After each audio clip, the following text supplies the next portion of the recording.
সমন্বয়ক সমন্বয়ক বৈষম্য বিরোধী ছাত্র আন্দোলন এবং তার পরবর্তী সময়ে সমন্বয়ক, আগেই সমন্বয়ক ছিল। এই সমন্বয়কদের আসলে উদ্দেশ্যটা কি, তারা কি চাচ্ছে, তাদের ভিতরে কি কোনো প্রবলেম আছে কিনা, মানে এখানে কোনো ইনকাম সোর্স আছে কিনা, এখান থেকে কোনো লেনদেনের সুযোগ আছে কিনা, মানে এরা গন্ডগোল করতেছে নিয়মিত।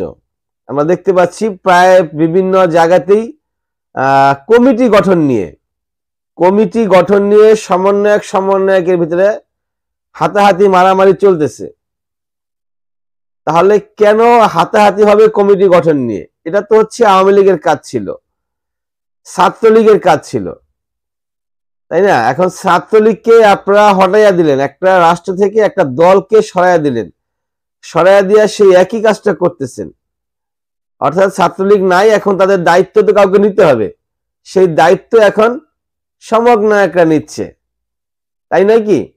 আমরা দেখলাম ব্রাহ্মণবাড়িয়াতে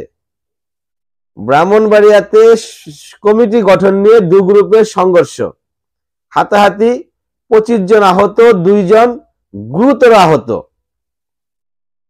ময়মনসিংহে দেখলাম একই ঘটনা, ময়মনসিংহেও একই ঘটনা, কমিটি গঠন নিয়ে গন্ডগোল।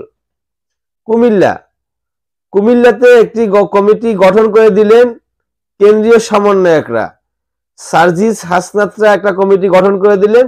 সেই কমিটি তাদের পছন্দ হয় নাই, ওই কমিটিকে তারা ছুঁড়ে ফেলে দিয়ে তারা নতুন কমিটির ঘোষণা দিলেন। এবং তারা জানতে চায়, জবাবদিহি, তারা জানতে চায় যে যেই কমিটি তারা গঠন করলো, মানে সমন্বয়করা, মানে কেন্দ্রীয় সমন্বয়করা, ওই কমিটি তারা কিসের ভিত্তিতে করলো,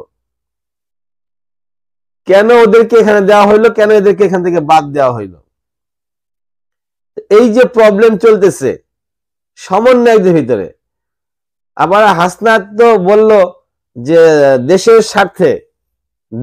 স্বার্থে জনগণ, মানে ছাত্রদের মাধ্যমে তারা একটা নতুন দল গঠন করতে চায়, গঠন করা উচিত।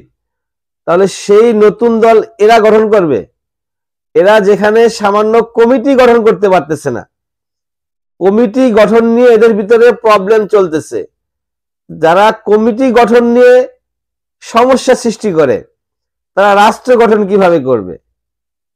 আপনারা একটু জানাবেন, আপনারা সবাই চুপ থাকবেন না, জানানোর চেষ্টা করবেন ইনশাআল্লাহ। যারা কমিটি গঠন নিয়ে প্রবলেম সৃষ্টি করতেছে রাষ্ট্রের ভিতরে, তারা এই রাষ্ট্রটাকে, রাষ্ট্রটা ছোট জিনিস না, বিশাল বড় একটা জিনিস রাষ্ট্র, সেই রাষ্ট্রটাকে তারা কিভাবে গঠন করবে? তারা নতুন দল নিয়ে আসবে, আদৌ কি সেই দল আনা সম্ভব? অবশ্যই সম্ভব। তবে বর্তমান তারা যে ধরনের ঘটনা ঘটাচ্ছে, যে ধরনের কার্যক্রম আমরা দেখতেছি দেশের ভিতরে হচ্ছে, এটা যদি কন্টিনিউ থাকে তাহলে হয়তোবা সম্ভব না। কারণ রাষ্ট্র একটা বিশাল জিনিস, এখানে আওয়ামী লীগ একটা স্ট্রং দল ছিল, লং টাইম তারা রাজত্ব করেছেন। বিএনপি একটা স্ট্রং দল, তাদের অনেক বড় বড় পাওয়ারফুল লিডাররা রয়েছেন। জামাত ইসলাম আছে। এই বড় বড় দলগুলাকে টেক্কা দিয়ে নতুন একটা দল আইসা রাষ্ট্রে বসে যাওয়া, রাষ্ট্রের দায়িত্ব নেওয়া, এটা বললেই হবে না। এটা করার জন্য অনেক ত্যাগ তিতিক্ষা করতে হবে, অনেক সময় ব্যয় করতে হবে, মানুষের অন্তরের ভিতরে ঢুকতে হবে। এখন ছাত্ররা মানুষের অন্তরে ঢুকবে কি? এখন আর মানুষের অন্তর থেকে বেরিয়ে যাচ্ছে। একটা সময় 5ই আগস্টের পূর্বে মানুষের অন্তরে ছাত্ররা একবারে ঢুকে গিয়েছিল, গেঁথে গিয়েছিল, এবং 5ই আগস্টের পরে আস্তে আস্তে আস্তে আস্তে আস্তে আস্তে সেটা কমে যাচ্ছে, মানুষের অন্তর থেকে আস্তে আস্তে ছাত্ররা বেরিয়ে যাচ্ছে। কারণ তাদের অনেক কাজের সমালোচনা হয়, তারা সমালোচিত অনেকগুলা কাজ করতেছেন। বর্তমান যে কাজগুলা করতেছেন তার ভিতরে অনেক কাজের ভিতরে আমরা দেখতে পাই যে আসলে নেগেটিভ সাইড অনেক রয়েছে। এই যে আপনার কমিটি গঠন নিয়ে গন্ডগোল, তারপর আবার দেখলাম এই যে 5ই আগস্টের অভ্যুত্থানের যে চিত্র আঁকা হয়েছিল, গ্রাফিটি চিত্র আঁকা হয়েছিল, সেই চিত্রগুলো আবার মুছে দিল কারা? Laboratory school. এটা নিয়ে আবার দেখলাম যে সামাজিক যোগাযোগ মাধ্যমে ঝামেলা চলতেছে, আন্দোলন হরতাল চলতেছে। এই যদি হয় ছাত্রদের অবস্থা, তাহলে তারা কিভাবে রাষ্ট্র চালাবে?